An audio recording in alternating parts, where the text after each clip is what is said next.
Well, hello there, and welcome back. It is an auspicious day today because it's November 17th, which means the Darktide pre-order beta has finally arrived. But while it installs, and you prepare yourselves for the plunge, it might be a good idea to gain a better understanding of the playable classes, weapons, and how these characters should be approaching combat in Darktide, which means we'll be taking a deeper dive into talents, builds, and the order of operations you should tackle when the hordes of chaos descend upon you and your friends. Lots of never-before-seen gameplay in this one, highlighting iconic weaponry like the Plasma Gun, Eviscerator Chainsword, and Lucius Pattern Lasgun of the Death Corps of Krieg. If you have not seen my previous tutorial video from a few days ago, I do recommend you watch that first. It will help frame all the information that follows and put it into better context. Again, I'd like to thank Fatshar for sponsoring this video series, and again, quick reminder that the content available to you in-game today will be different than launch day on the 30th.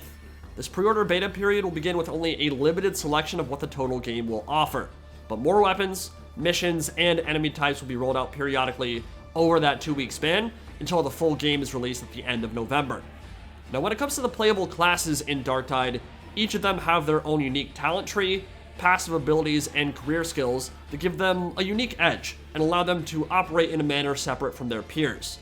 We've stressed the importance of teamwork thus far, but there is certainly a sense of individuality that each of these classes brings to the battlefield, especially considering you'll be able to custom create your own. And Darktide encourages you to push this individuality in a manner that will ultimately help your team win, which is to say, play to your individual strengths, but use those to protect your allies and cover their deficiencies. Individual plays will help win a battle, but teamwork and communication will win the war. With that in mind, the first character I want to discuss in depth today is the Preacher Zealot. The Preacher is a powerful frontline character whose passives and abilities revolve around closing into melee range and overwhelming enemies with devastating attacks. Their unique weapons are the Thunderhammer, the Eviscerator, and the Flamer, although they can equip bolt guns, machine pistols, shotguns, and other variations of las and autoguns too. Their unique Blitz ability is the Stun Grenade, which is an incredibly effective way to initiate fights. If you see a horde or a las patrol, you can throw one of these into their midst and lock them down for a short duration, making them easy pickings for follow-up explosives or rip and tear in CQB. Their coherency bonus is the Emperor's Will, granting 7% toughness damage reduction to all nearby allies, which means the blue overshields of their teammates will absorb more damage as long as she is close by. They also have a 10% bonus to attack speed, additional damage stacks for missing health, and a passive that prevents death and imbues invulnerability for a 5-second duration on a 1.5-minute cooldown, which means if you have 1 HP and a Chaos Crusher drops a hammer on your head, which would normally kill you, you will continue on your merry way and survive that blow, as long as Intel Death had not already been consumed. But the Preacher's career skill is really what makes this character special, and somewhat ironically, it's what makes Zealot the tankiest character in Darktide. Chastise the Wicked is a high-speed dash that covers a lot of ground and grants a 25% damage boost and automatic critical strike on your next attack. But perhaps even more importantly, it instantly replenishes all your toughness overshield, and at level 30, if you pick the right talent, you get to use it twice, with both uses on separate cooldowns. Needless to say, this is a game-changing ability. If you're low on health, if your toughness was just broken by corrupted guardsmen, if you're stun locked, you just pop your dash and suddenly you aren't taking damage anymore. Oh no, they broke your overshield again? Well, you still have another dash, and at that point, you've covered 50 meters and you're easily back into cover. Which also works when you're on the other side and being aggressive. When you have a big open area to attack across, a bunch of las firing at you, and you need a way to close the gap and get into proximity and silence the guns of chaos. This ult helps you escape, it helps you close down enemy las teams, it helps you reposition, it helps save teammates, it instantly replenishes all your toughness, and it synergizes incredibly well with the special attack from the Thunderhammer or the Eviscerator, which both deal massive damage when paired with an automatic crit. There's also some hidden functionality with it as well. If you hold F, instead of just tapping it, you can lock onto a specific target, and the dash will track them as they move. So even if they're running laterally or away from you, if you specifically target them by holding F, the dash will stop directly in front of them and set up an easy special attack. This thing packs so much DPS and utility into a single package that's useful in such a wide variety of different ways that I have a hard time finding anything else in the game to compare it to. It is that good. Use it early, use it often, it's a low cooldown, Chastise the Wicked is bonkers. It's probably the best ability in Darktide. Now, one element of Zealot's kit I'd really like to highlight here is her powerful push-tab combo, specifically with the Eviscerator. The Eviscerator is a large two-handed chainsword with great cleave and armor-piercing potential, effective versus hordes and high-value enemies alike. With your bonus attack speed, you can create this flurry of attacks in front of you that makes it very difficult for enemies to hit you, and at the core of that is the push stab.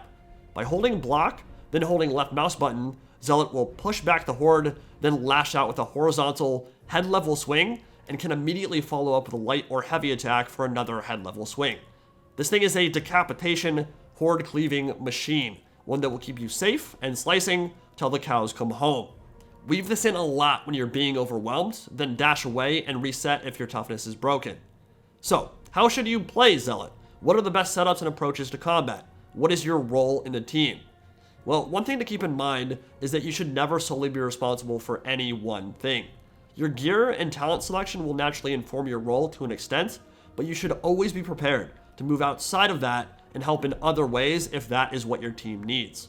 And in the case of the Preacher, you will generally be the tanky frontliner designed to create space for veterans and psychers to engage from range. If enemy specials are diving the backline and pressuring them, you are well equipped to dash in and keep them from becoming disabled. And with that in mind, we're going to create a build today that will clear the ground around our team, making it easier for our friends to snipe specials and armor, while we deal with hordes and plunge into combat for the Emperor. Love me, Emperor. Simple as. Do remember, though, that you unlock a new set of talents every 5 levels, starting at rank 5, going all the way to rank 30. And some builds don't really come online until late game, when the links between talents are fully available. For example, some talents by themselves are kind of mediocre, but once it can be paired with a higher level one, it completes the synergy your setup needs to truly flourish. So in this case, we are going to build a Purgation Flamer with a Thunderhammer. And if that doesn't make you hot and horny, I don't know what will. The Thunderhammer is a powerful all-around weapon, good for clearing hordes with heavy attacks, and great versus bosses in armor with overheads and a special swing. While the Flamer continuously builds in damage the longer it's held on target, stacking burn DOTs that allows it to melt through armor if held in place long enough. One of the best horde clears in the game, it is actually surprisingly good for single targets as well. The standard left mouse attack is a quick burst that staggers enemies backwards, while the right mouse fully deploys the Flamer and allows for steady streams of flame. So this build right here is 3, 2, 2, 2, 1, 3. At level 5, enemies within, enemies without gives you toughness regen whenever you're close to bad guys. Super good, as are all passive toughness talents, where you don't have to think or do anything special. We're going to be spending a lot of our time in close range. This is the toughness regen we want. At level 10, Punishment gives 10% extra attack speed on hits that cleave through 3 or more enemies. And at max stacks, your attacks become uninterruptible, which has a ton of synergy with weapons like a Thunderhammer, which will stagger basically anything in melee range with charged sweep attacks. At level 15, toughness damage reduction for allies in coherency is always a good choice, just makes them tankier. At level 20, Thy Wrath Be Swift prevents you from being stunned by melee attacks and grants 30% move speed when damaged, which is perfect when using a Flamer. Basically prevents you from being a sitting duck if you get flanked and shanked while torching a horde.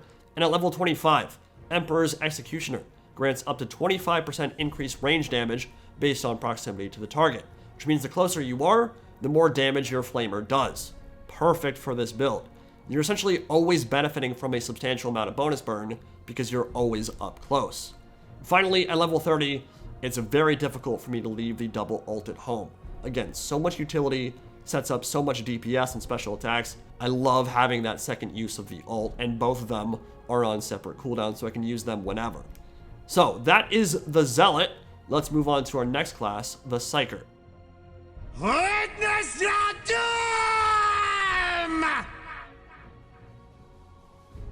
Now the Psyker is very interesting because it's the most unique class in Darktide, with mechanics and weapons that none of the others have access to.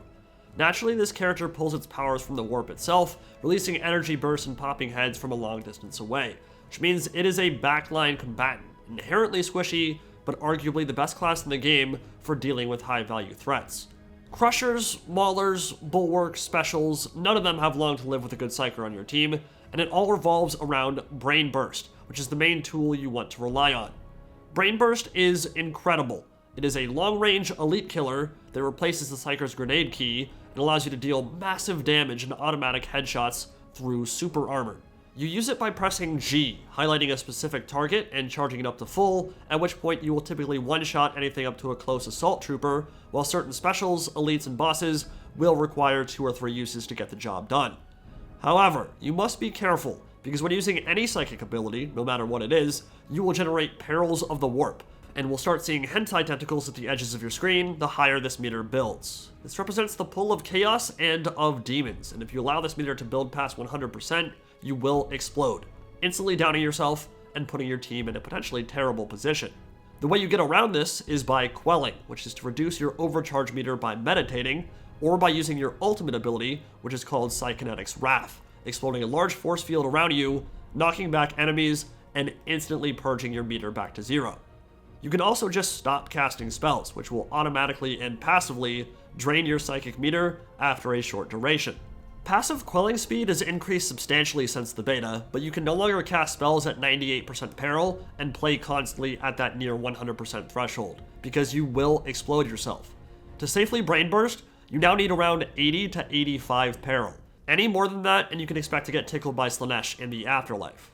Now, before anyone asks, the other 4 staff abilities like Lightning and Warp Fire aren't available to me at the moment, so obviously I cannot cover them, but we can still cover the basics and fundamentals of Psyker, and there is a dirty build around Head Pop that will carry you through a lot of runs if you play it correctly. So at least for this video, we're going to focus on Force Sword and the standard Trauma Force Staff with its crowd control.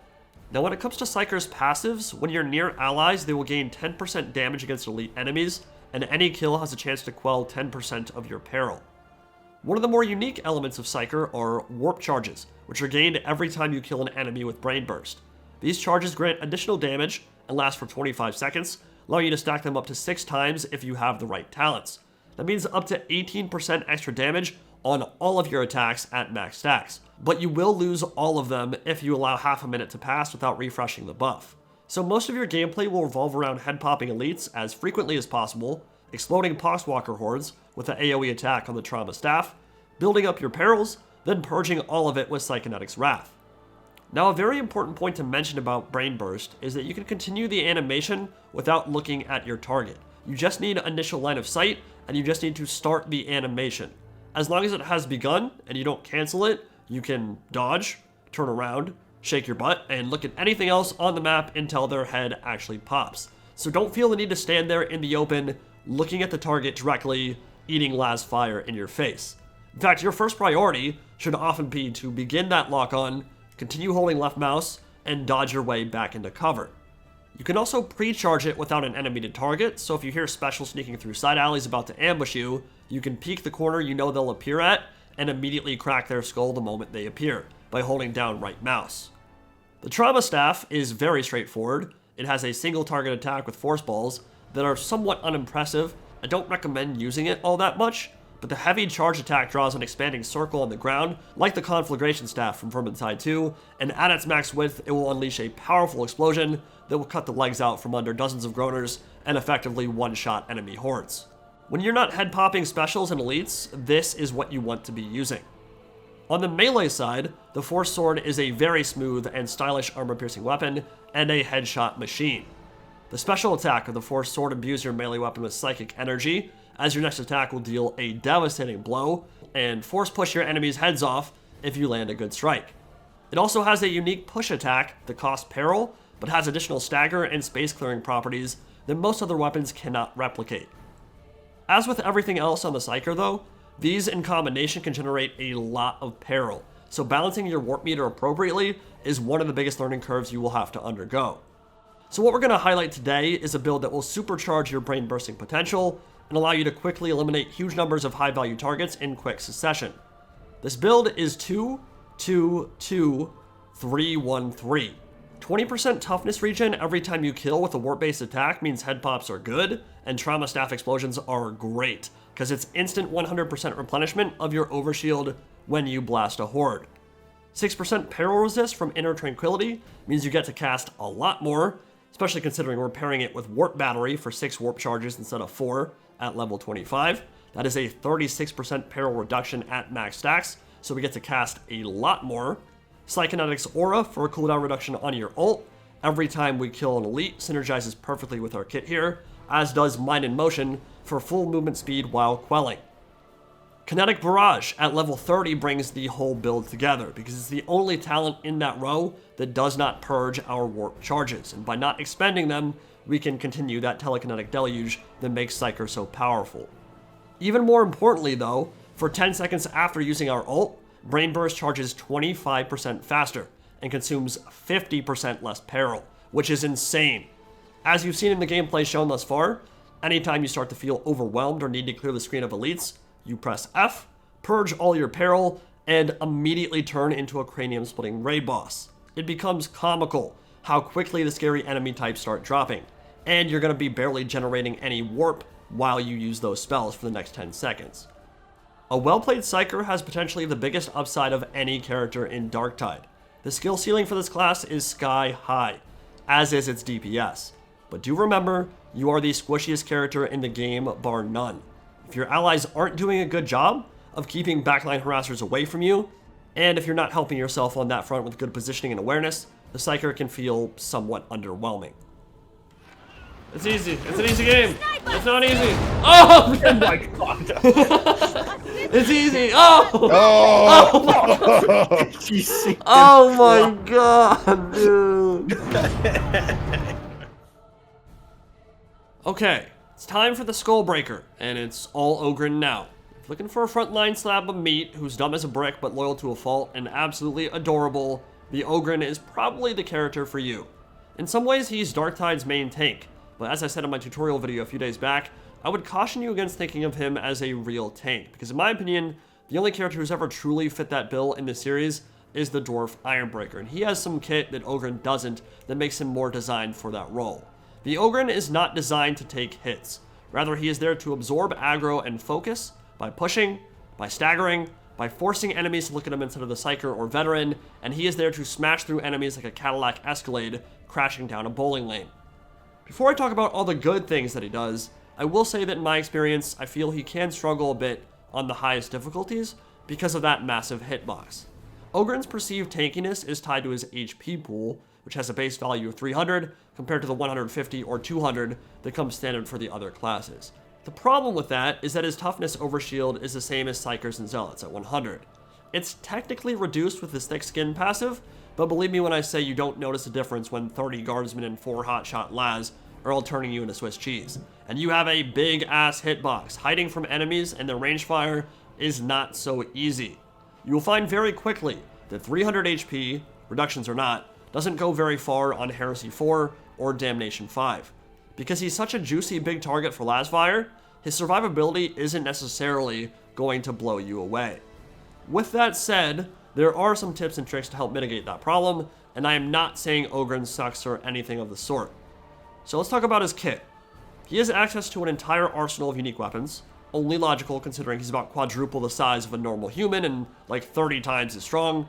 This dude's stronger than an Astartes, and this weapon selection includes the famous Ripper Gun, cleavers, grenade launchers, grenadier gauntlets, a sapper shovel, heavy stubbers, and potentially a good deal more.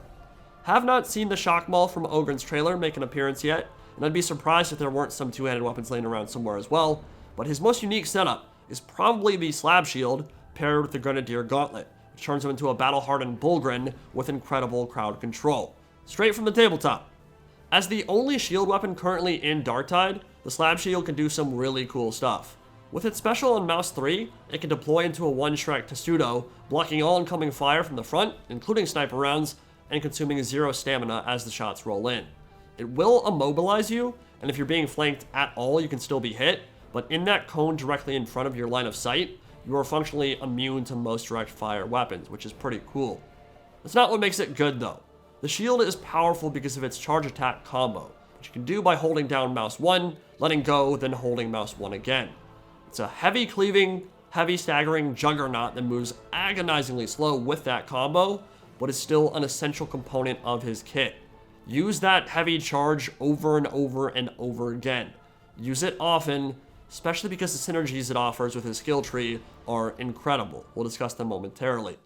The range side of this build is the Grenadier Gauntlet, which combines a single target grenade launcher with concussive trauma in close quarters. Basically, he just straight up punches you. The light attacks form that punch combo, the heavy attacks deploy the Gauntlet to lob explosives into the enemy horde, and the special is a one-man punch that lets loose with a nade at point blank. Crazy stagger values if you hit armor, you will not one-shot them, and generally a pulped Poxer on the other end if it's unarmored. In terms of his bog standard abilities, his Blitz is the big box of hurt, which is memey and funny as hell, but frankly not very good. When you land a nice headshot with a yeet from across the map, you get to put that in the montage and you'll have a ton of fun with it. Might even go down in the Pro Football Hall of Fame, but it is severely limited in terms of application, and you only get one. So, not really anything to write home about here. He confers extra heavy melee attack damage for allies' incoherency, has thick skin for toughness and HP damage reduction, 25% extra stagger on shoves and attacks, and he can res allies without being interrupted. As with the other characters, his ult is very strong, charging forward, bowling through everything in his way, staggering bosses and heavy armor, and generally turning him into a speedy menace for 5 seconds. The bull rush is beast, and it can be further buffed with Unstoppable, which was one of my favorite talents in the game. They've changed it since the beta. It used to be a 100-meter charge, now it just doubles the range, and I'm a bit sad about that, because you could pretty much cover any causeway in the game with the old version. Now, you've got a little bit less coverage with only double the range, but it does prevent you from being slowed or stopped by anything but bosses or the map edge, which is pretty cool. You can run through crushers, you can run through maulers. If they get in your way, they're going to rue the day. Ragdolling a bunch of armored enemies is super fun. Now, both the Heavy Stubber and the Ripper Gun are potentially interesting answers to his problems against Laz teams. As we said, big hitbox means you get shot a lot by Laz. If you have something that has a little bit more range, or at least a lot of suppressing potential, then that might be the answer. Suppression is a major focus in Darktide, and with both guns, both the Heavy Stubber and the Ripper, he can immediately silence corrupted guardsmen from relatively far away, giving himself more time to get into charge range than beat them to death with a club. The Heavy Stubber is wildly entertaining, if extremely inaccurate, and the Ripper Gun bucks like a mule unless it's deployed, but I've had some success with both of these and would recommend giving them a shot. But my favorite weapon in his arsenal to use, at least on the range side, is the Thumper, which is technically the same weapon as the Kickback Blunderbuss, but this one is a functional grenade launcher. When it fires, it lobs a gigantic shell that can direct impact enemies and kill them outright. If you land a headshot on pretty much anything, it will die, and you will deal substantial damage to elites and specials as well. It can even bounce off the ground and kill targets by kneecapping them, or bouncing up right into their face, which is awesome when it happens. And that's before the explosion that follows on a short delay, which can take out half a horde wave no problem whatsoever. Direct impacts with this thing are maybe the most fun you can have with Ogryn, period, which is the build we're going to showcase today. This is a bleed shield build, which focuses on stacking debuffs on waves of walkers every time they close into melee. For a secondary, you can really take whichever ranged weapon you fancy most, because none of the traits will buff it, but depending on the map and situation, most or all of his choices could be viable. So the build is 3-3-3-1-3-3, and the main goal here is to compensate for Ogryn's lack of toughness and toughness regen by giving him damage resistance to make what little toughness he has worth more. We want Bullfighter for the 10% cooldown reduction on charge every time an elite dies incoherency, because our level 30 talent, Nonstop Violence, gives 10% toughness back for every person we hit with charge. So you can imagine what happens when you bull rush into a large horde. The two traits that really make this build, though, are Blood and Thunder at level 10 and Bloodthirst at level 20. Bleed stacks will begin racking up with every single heavy attack with the shield, which will be building up more and more toughness with the row 5 talent, and with Bloodthirst, the more bleeding enemies are around us, the more stacks of 10% damage reduction we enable, up to a max of 50% damage resist.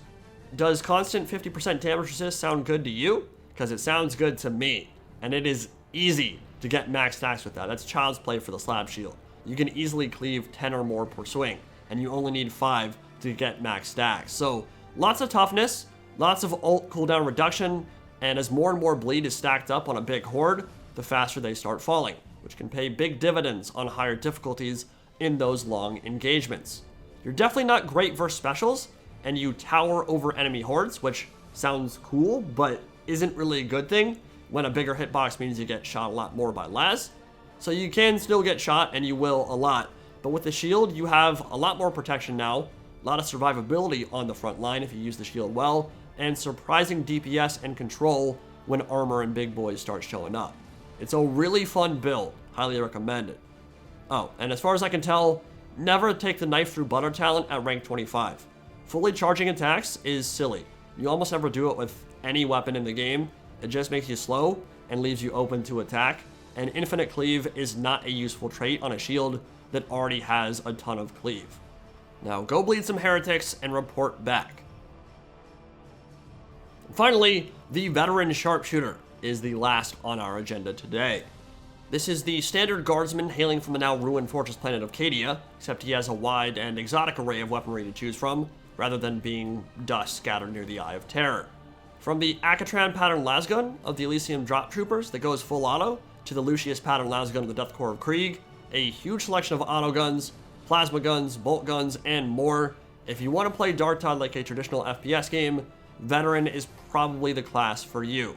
Which means he's also pretty straightforward to play. A lot less complex in my opinion than the Psyker, but definitely some cool kit that allows you to engage and eliminate high value threats from a significant distance away, and with a name like Sharpshooter, it's not really a big surprise why. For one, Sharpshooter has 200 base toughness in a game where everybody else has 100. Double the toughness means you are really good for trading and suppressing las teams from afar. And besides sniping specials, that should be one of your top priorities. Because of your amazing toughness regen talent at 7.5% a second when beyond 8 meters from opponents, it is very hard for anything but ferocious sustained fire to pop your overshield and deal noticeable damage through it. So you can pretty much sit there and trade very effectively, only dipping back into cover when is absolutely required, and that should be a core tenet of your strategy. If you're able to sit from on high, picking off stuff, making sure they pop your overshield, dipping back into cover, you'll be back to max very quickly thereafter. You can get a lot of kills and do a lot of suppressing, creating more space for your team from afar. So let's talk a little bit about the plasma gun first, because I'm sure y'all are interested in that one. And this weapon is strong versus armor and single targets, but does very little in the way of horde clear. Its primary function is a single shot, while the secondary fire charges up for a more powerful blast that can potentially one-shot Maulers or Chaos Ogryns. The longer you hold it, the more damage it does, but the more it has the potential to overheat, and unlike quelling with the Psyker, when you drain heat with a special weapon function, it will deal damage to you at 2 or 3 damage per tick, which isn't massive. It doesn't sound like a lot, but if you do it enough, it can start to become noticeable. If you don't want to drain it yourself, you can just let it sit there and it will cool down over time, but of course a lot slower than using that special attack. Thankfully, he has some good melee weapons like the Power Sword to switch to for fantastic cleave and armor-piercing push stabs if things start getting tough. Really like the Power Sword, it's satisfying to use, and when you activate its kinetic field or whatever's around it, you can straight up slice through elites in half. I mean, you can literally slice them in half. It's awesome. Will probably end up being maybe the most common pick for the veteran in terms of melee weapons in late game. Unfortunately for the plasma gun though, the secondary fire doesn't have much, if any, splash damage that I can tell, but plasma shots can penetrate multiple models in a row. So while it can't do much to thin a horde, its ability to dispatch armor makes it quite powerful and unique, and you can do that from a long distance away.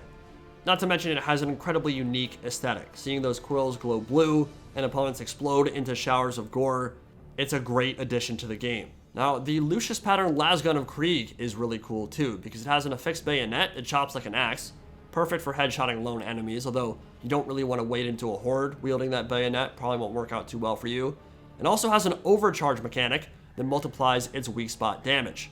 It's a slower, much more methodical weapon than the full auto Akatran or the Cantrell pattern lasgun, almost functioning a bit like a sniper rifle or DMR, but it does pack quite a punch.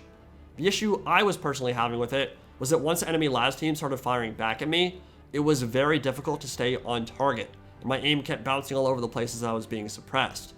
Pretty realistic on that front, but it made it quite hard to deal the consistent damage I would have liked to, and I couldn't get very many shots down range because if you want a lot of damage with it, you want to fully charge it, and then if you're being suppressed, you end up missing those shots a lot. This weapon will thrive with good accuracy and teammates either pushing or suppressing corrupted guardsmen, so you're not being suppressed yourself. But if that's not happening, it can feel kind of underwhelming if the situation turns sour. You probably saw the bolt gun gameplay I posted yesterday. It is very beastly on veteran, as are his nade talents. So let's talk abilities. Frag grenade is his G key, standard explosive that clears hordes and can hurt armor. His coherency aura gives ammo every time an elite dies nearby. Volley fire highlights elites and increases your range damage by 50% with his ult.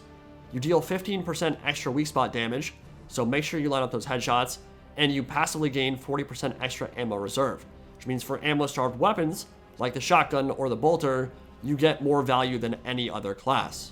Volley fire is a fantastic ability. It's on a very short cooldown, which means you should never be shy about spamming it, and it highlights enemies through walls, so even if you're not shooting anything, it's generating value for you and your team. It can straight up save a run by warning you of a turn or room where armor has massed up and would threaten to overwhelm the group if you stumbled across them. Press F to pay respects when you are playing veteran.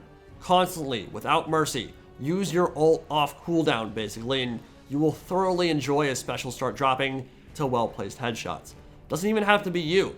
Besides the Zealot armed with a bolter, veteran is probably the most well-rounded class in the game, with tools for pretty much any job or situation.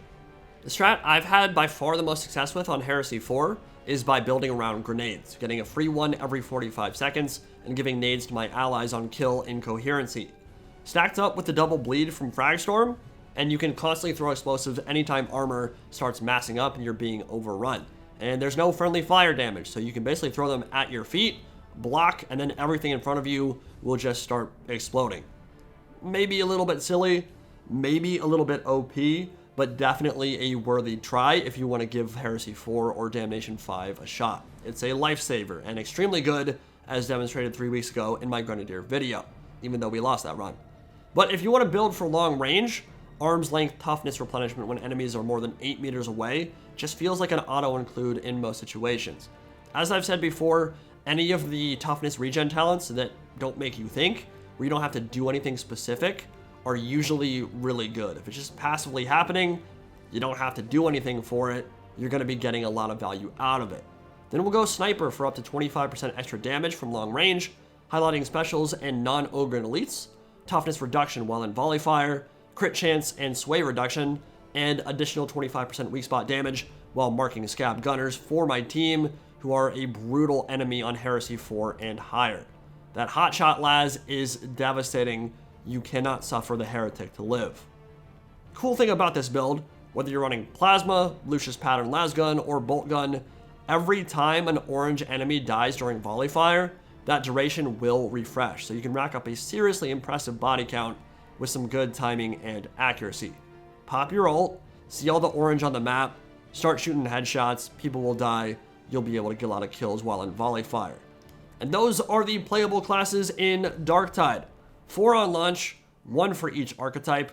I hope you found this video helpful and entertaining, and more than anything, I hope you guys enjoy your experience with the pre-order beta today. I think you'll like it.